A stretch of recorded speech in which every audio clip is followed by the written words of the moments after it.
Brodes Media.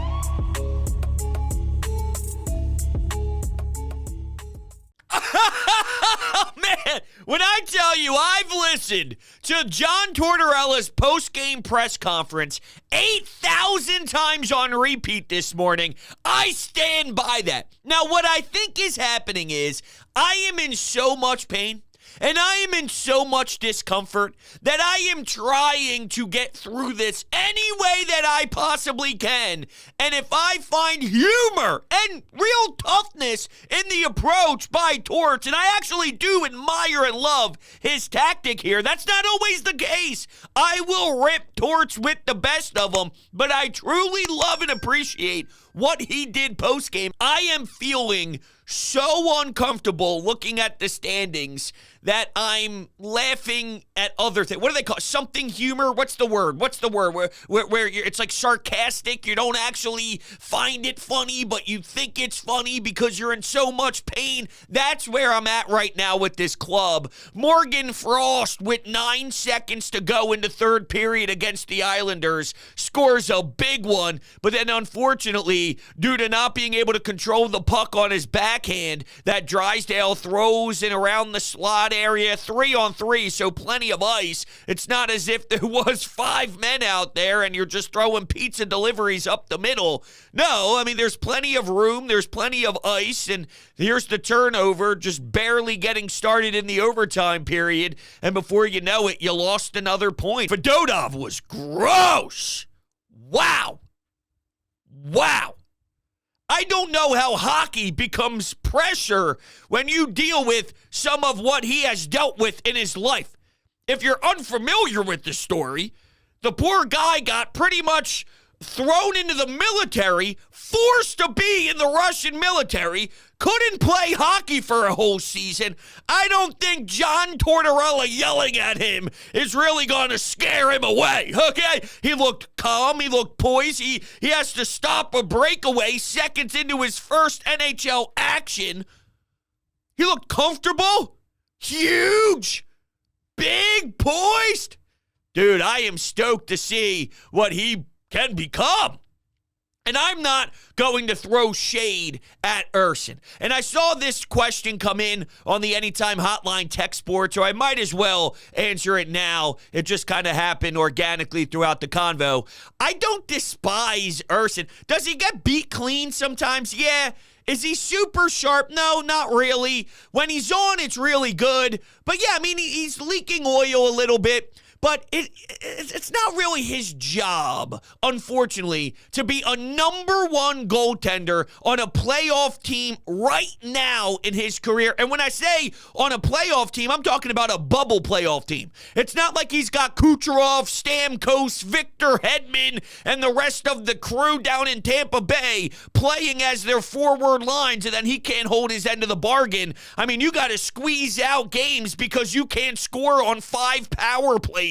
You got to squeeze out games because Scott Lawton is your only contributor offensively in one particular night. Or, you know, you're scoring 1 or 2 goals. Like, I understand he gets beat short side or he gets beat clean, high glove, high blocker side, low blocker side. He gets beat clean a little too much for my liking. In the NHL, when you get beat from so far out, even though it's Austin Matthews, when Austin Matthews is scoring 5 steps into the blue line with just a wrist shot on net and you're not even close to stopping it, you do have to provide more. But the poor kid is doing, how do I put this? I think he's doing fine. Could he be better? Yes. Could it be worse? Yes. Put into a tough spot.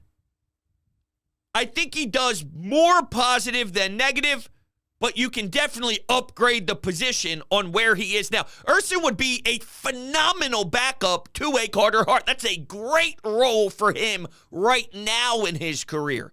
But FEDOTOV, I think I know what Urson is. I think that would be a flaw of the team in the postseason, it would be goaltending and it would be power play. Those two would probably be what would strike this team with the failure, the conversation talking points afterwards. The failures, what happened? Well, they couldn't score with the man advantage, and then maybe their goalie let up a couple of weak ones. Fedotov right now, I think, is worth the gamble. All right, let's see what he can be, because if he could be anything that he was last night, well then, holy hell. If they don't make the playoffs, it will be extremely disappointing. I'm going to say that again.